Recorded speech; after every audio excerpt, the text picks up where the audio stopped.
Good evening. Welcome to this edition of Northeast Diary. Here we bring you the latest developments from India's unexplored Northeast region. In this edition, we will go to Sikkim, which is a well-known hub for organic farming, and see what new initiatives have been undertaken in this field.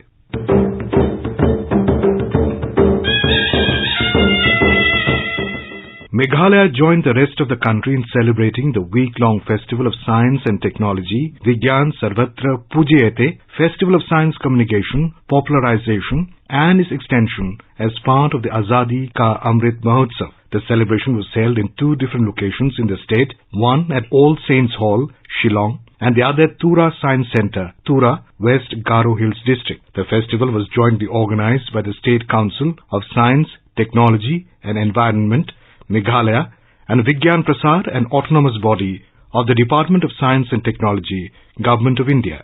A report.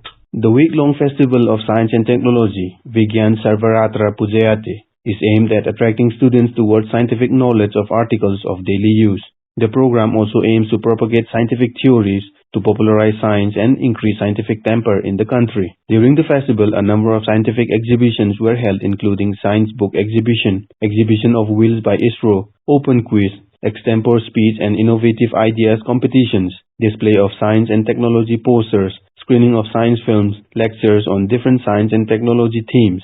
The program was organized with different themes each day, such as Annals of the History of Indian Science, Milestones of Modern Indian Science and Technology, Swadeshi Paramparik Inventions and Innovations, Science Literature Festival, Science and Technology for the next 25 years, and the National Science Day celebration. Program Officer of the State Council of Science, Technology and Environment, Kambat Siem, shared the whole idea behind the week-long celebration of science and technology.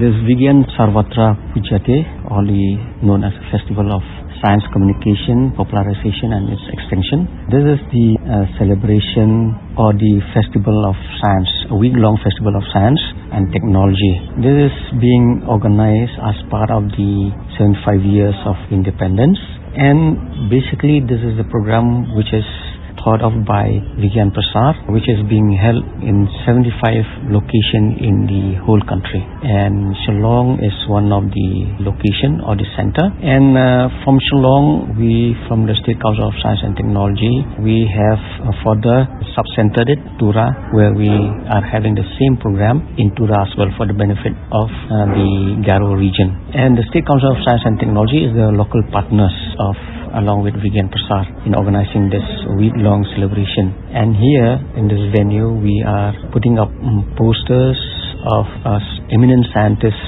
of our country. 75 numbers who have contributed towards the advancement of science in the country. We are here right now. We have seen the development of science is because due to these scientists of ours. We also are exhibiting the milestones of science and technology in our country. On the last day of the celebration, awards were conferred to students who scored highest marks in mathematics and science and technology in the class 10 and 12 examinations conducted by the Meghalaya Board of School Education in 2021. This is Rustam for Northeast Diary from AIR News, Shillong. In Tripura, Agartala Smart City Mission has taken up a compensatory afforestation drive to compensate for the ecological loss due to the extraction of adult trees for the under-progress Smart Road project funded by the Asian Development Project. A report from Agartala correspondent Reena. Chief Executive Officer, Agartala Smart City Mission Limited, Mr. Silas Kumar Yadav speaking to AIR News on the issue shared. Under some specific projects, trees are being uprooted for upgradation of the existing roads. He said in such situations, the Smart City Mission is trying its best to not harm the ecological balance, and hence some adult trees have relocated alive under the technical guidance of the Tripura Forest Department. He further informed that under the Asian Development Bank funded project that will convert all the city roads into smart roads, an initiative has been taken to plant 10 trees for 1 tree extracted. He said, the roads throughout the city are going to be converted into smart roads. So for each tree which we are going to extract, if it is being extracted, then we are going to plant 10 numbers of trees for each tree. For that, land has already been identified. Funds have already been earmarked. Before award of the work itself, during the preparation of DPR itself, the plan for compensatory afforestation is approved, then only the projects are approved. Regarding the extraction of a number of adult trees along roadsides that links the new international terminal building of Agartala Airport with Agartala city, he informed that we have taken a new initiative from Agartala Smart City Limited with technical support from Tripura Forest Department. We transplanted more than 200 trees from Lichu Bagan to International Airport. We extracted them and then we replanted them alive in another road which was not in the project area. Apart from this, in the new road which is proposed, there is going to be a green median. On that green median itself, there are going to be more than 1,000 plants which will go into adult plants. And the space which we are getting on the sides as a part of beautification on the both sides, there will be plantation again. At the same time, also the stormwater drainage as well as the footpaths and utility trench wherever we are making in the roads, if the trees are coming in the ROW. So wherever possible, we are putting in highest effort to divert those stormwater drainage so that the trees are safe. For Northeast Diary, this is Rina Nomaitem from Agartala. Arunachal Pradesh government has launched the e-Dakhil portal for filing of consumer complaints and grievances online last month. A report. The Legal Metrology and Consumer Affairs Department of Arunachal Pradesh has launched the e-Dakhil portal for filing of consumer complaints and grievances online in the state. The Consumer Protection Bill 2019 was introduced in Lok Sabha on July 8, 2019, which aims to provide the timely and effective administration and settlement of consumer disputes. Under the light of the Act and during COVID times, it was the need of the hour to facilitate the consumer by online filing to battle the pandemic situation. Through this portal, all the deprived and aggrieved consumers will be able to file the consumer complaints in the consumer commissions online from anywhere at the comfort of their own, and also pay the complaint fee and monitor the status of the case online. Arunachal Pradesh Legal Metrology and Consumer Affairs Minister Kamlung Mosang said it would be a platform for common consumers to lodge the complaints online and is going to benefit the people of the interior places in Arunachal Pradesh. जो बताया था and other senior officers NIC वाला लोग भी बताया कि इसमें क्या फायदा होने वाला है कि पहले होता था कि डिस्ट्रिक्ट कंज्यूमर कोर्ट में कंज्यूमर्स को जाना पड़ता था, आना पड़ता था। पर्टिकुलरली हमारा स्टेट में इतना बड़ा एरिया है जो एक डिस्ट्रिक्ट का, तो इंटीरियर विलेजेस का जो हमारा कॉमन कंज्यूमर्स है वो अपना जो ग्रीवेंसेस या कंप्लेन को रजिस्टर नहीं कर पाता था क्योंकि आने जाने में तकलीफ था, डिफिकल्टीज था। तो विद दिस लॉन्चिंग ये दाखिल जो पोर्टल आज लॉन्च करने के बाद में हमारा स्टेट का सारा कंज्यूमर्स को बेनिफिट मिलेगा क्योंकि वो अपना घर से ही वो आपका अपना रजिस्टर या कंप्लेन रजिस्टर कर सकते हैं। Till now, e-Dakhil portal has been launched in 23 states, union territories for respective state commissions and district commissions. Any consumer or advocate can register themselves on the e-Dakhil software with proper authentications through OTP sent on their registered mobile or activation link sent on their registered email ID. For Northeast Diary, this is Rakesh Sore, Air News, Itanagar.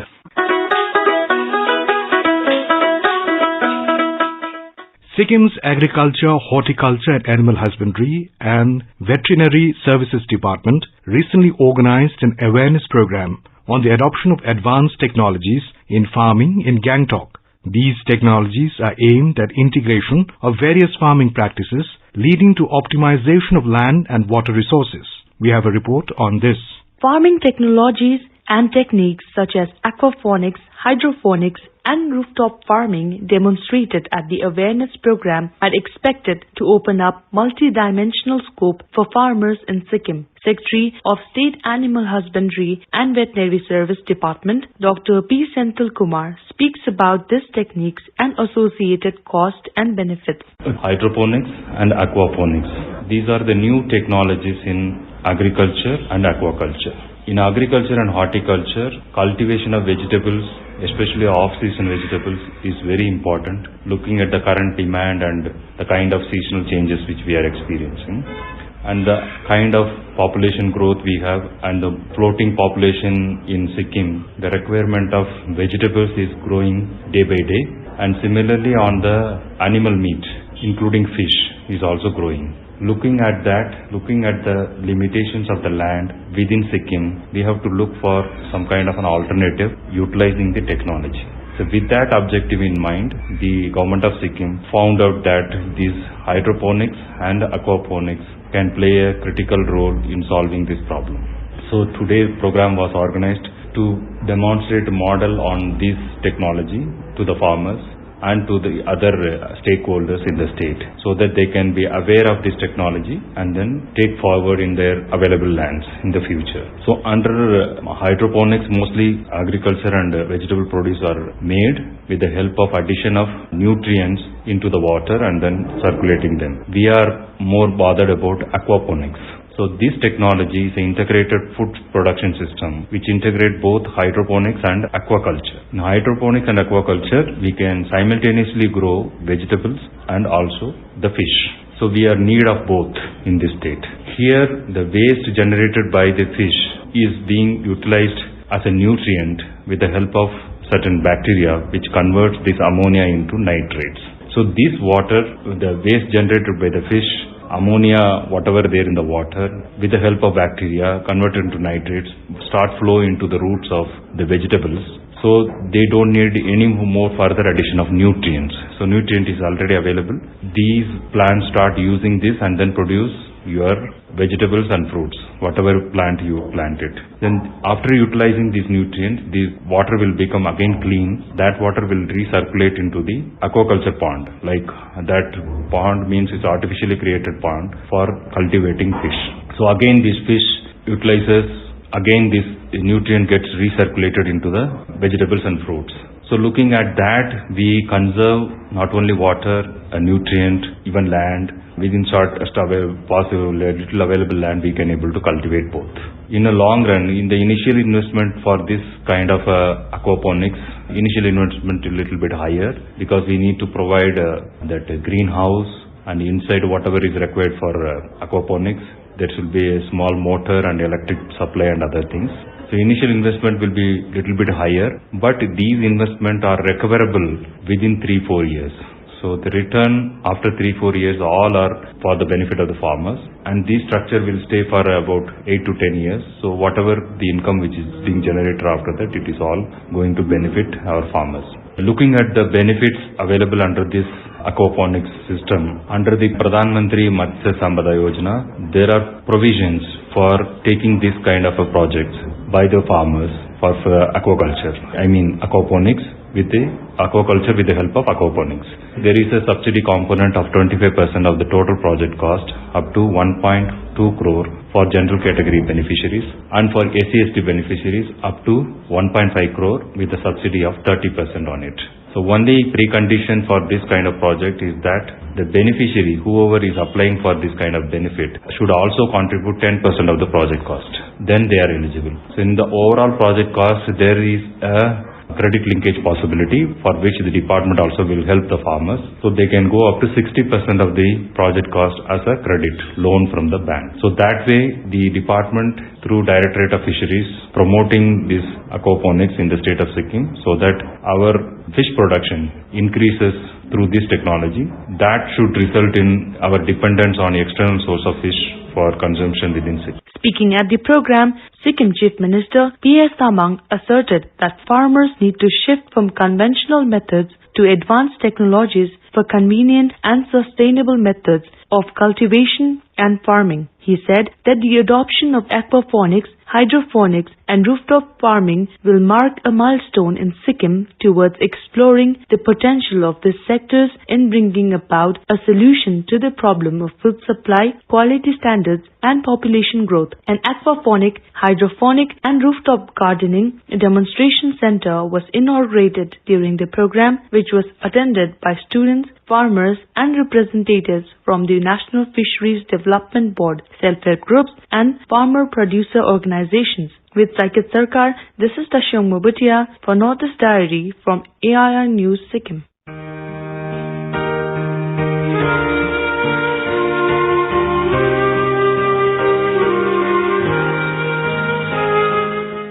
In Mizoram, the budget session of the State Legislative Assembly is presently going on. The Assembly session, which began on the 22nd of last month, will continue till the 10th of this month.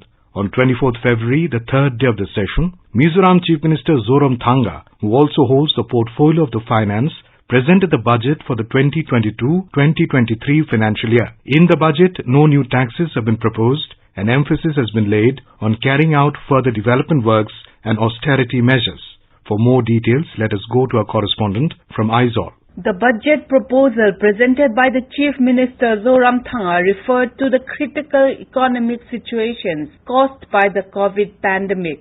So, the budget pointed to austerity measures to reduce administrative costs. There was no proposal of huge allocation for any new social and development program. However, the proposed budget with an outlay of over 14,000 crore rupees is a zero deficit budget. Also, no new taxes have been imposed.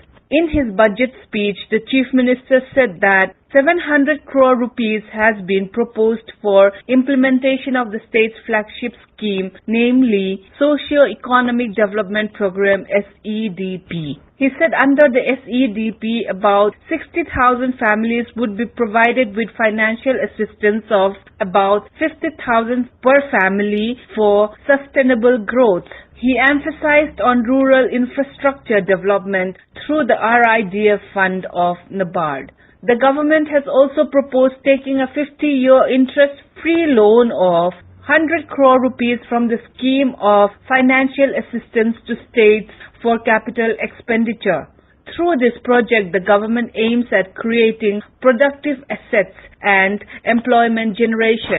On the critical issue of resource mobilization, Chief Minister Zoram Thanga said it is difficult for all states in the region, but he hoped that his government is doing its best to address the problem. As everybody knows that there is a big problem in the resources mobilization here in the states of the Northeast. The same thing happened in Mizoram. But nevertheless, in the last year, we received more of the state resources than we expect. We are trying our level best to mobilize the resources of the state. And at the same time, the receipt that we are expecting from the central government in the form of share of taxes and others, and with the connivance of the central government, we are sure that it will be increasing, and then in the expenditure side also. To cope with this, we are increasing the expenditure side. But nevertheless, even though it is not up to our expectation, both the central side and on the state side, and I hope that the present budget of the 22-23 of Mizoram will be a very good and a very successful budget presentation. The Chief Minister also exuded hope that 2 new central projects will go a long way in boosting the state's economy and securing livelihood of many people. Notably, the central budget for 2022-23 has allocated 600 crore rupees for 2 projects under PM Divine for Mizoram, namely Aizawl Bypass Project and Bamboo Link Road Project. For Northeast Diary with Subhashis Chanda, Irene from Aizawl. चलो मिलकर एक शुरुआत करें, चलो एक फैसला आज करें, मास्क नहीं तो टोकेंगे, कोरोना को रोकेंगे, चलो एक इरादा करते हैं, चलो कुछ वादा करते हैं, मास्क नहीं तो टोकेंगे, कोरोना को रोकेंगे.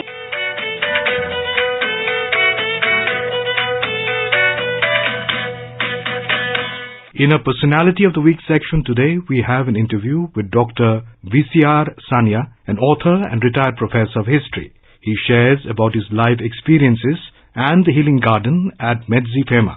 The interview is by presenter Asang. Today I'm here with VCR Sanya, the author of the Naga Odyssey. And sir, it's a pleasure to have you on our show this morning with us. Before we get into what your book is all about, can you kindly introduce yourself? I was the head of history department in Nagaland University, and then I migrated to Australia, and where I taught in 2 universities, La Trobe and Monash universities.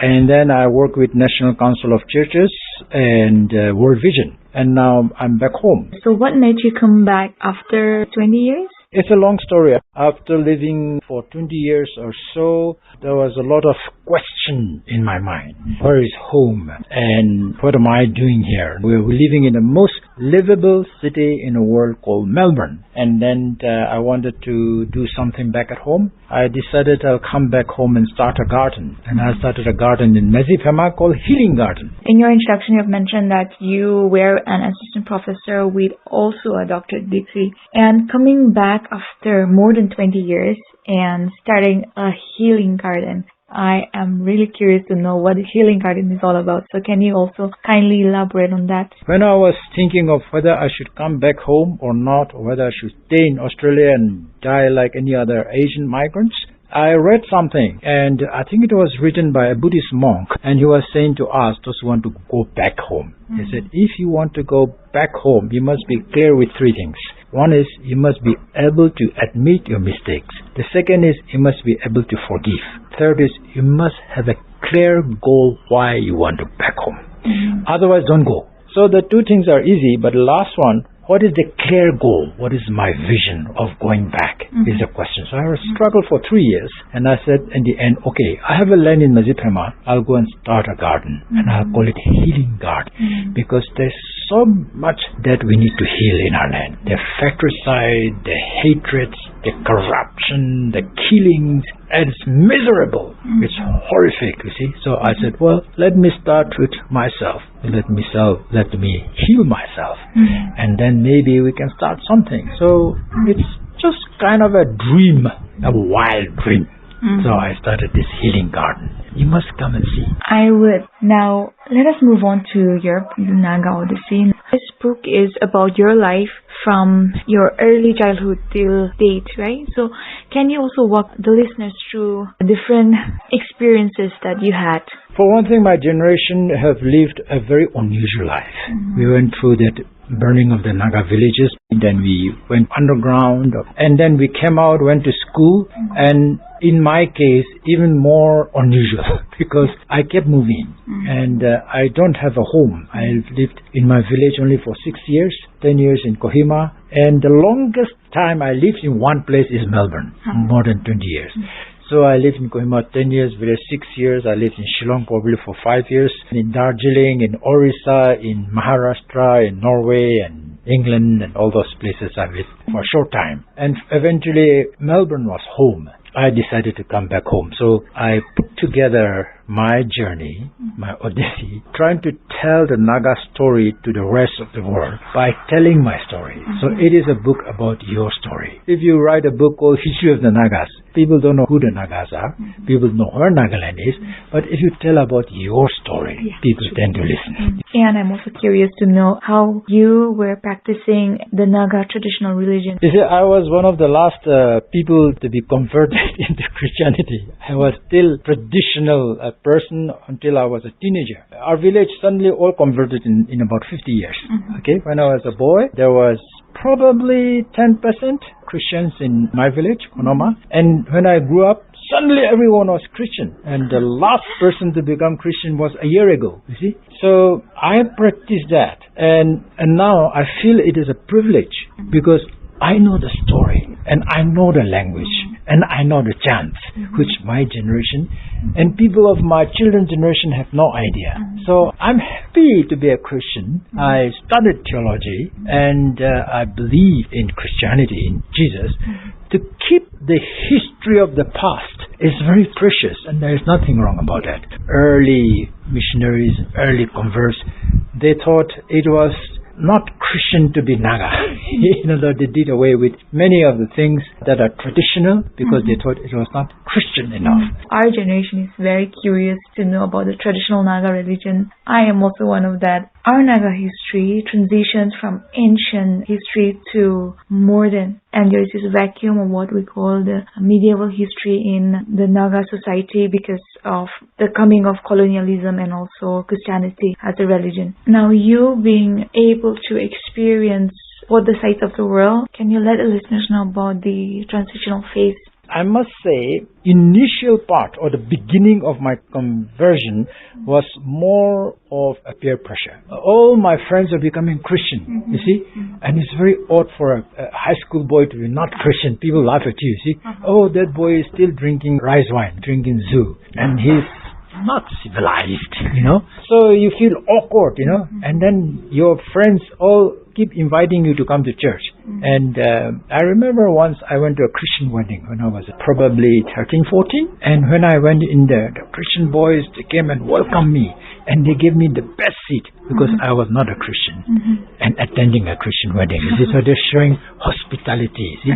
So when you go to church, they're very kind to you and all that kind of thing. So in the beginning, the theological part or the spiritual part didn't mean anything. It was more of a social, more cultural, and so forth. And then as it progresses, I got deeper and deeper into the spiritual side of it, the theology side of it. Sir, coming back to literature scenario here in our state, what is your view on that, the reading culture? The reading culture has much improved in the last decades. My generation didn't read much.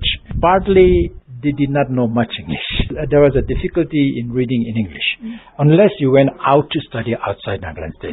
But because now English is the first language, and many of them are speaking English to each other, to be careful that you don't forget your language. But because of that change, a lot of people are reading. I'm surprised that so many young people came up to me and said, I read your book. I'm impressed by that. Sir, since you have been abroad for more than 20 years, so what is the one takeaway that you would like to mention to the people here in our state? If you keep your identity clear, culture and your language, you can sort of survive in this world of change.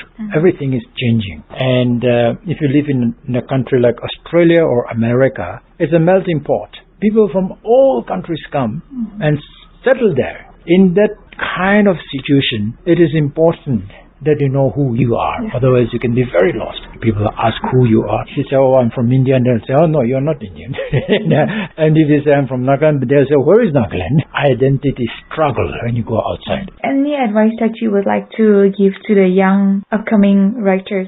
Understand your history well. Understand your cultural root well. And go to your village and know how your village was created and developed. So that's the foundation of who you are. Always keep your faith straight. Your spiritual development should not be neglected because you are culturally influenced by so many ideologies. So all the writers will find their way in their own way. Some will write because they're inspired.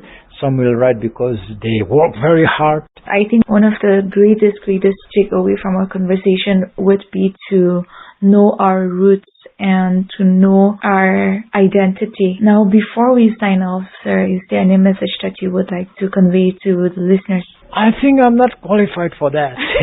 I'm just a simple villager who happened to make something out of nothing and travel around the world and making homes here and there and meeting exciting people and doing unusual things. So I put together in the book form. Thank you so much, sir, for being on our show.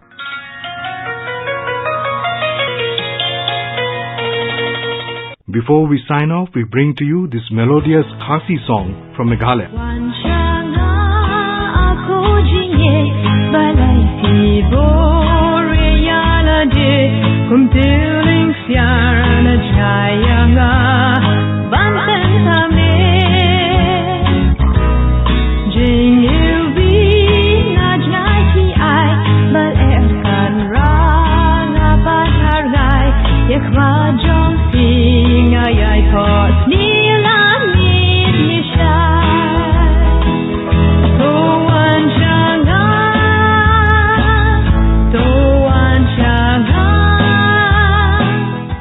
With that, we come to the end of this edition of Northeast Diary. Do join us next week to hear more stories from this enchanting part of India. Goodbye.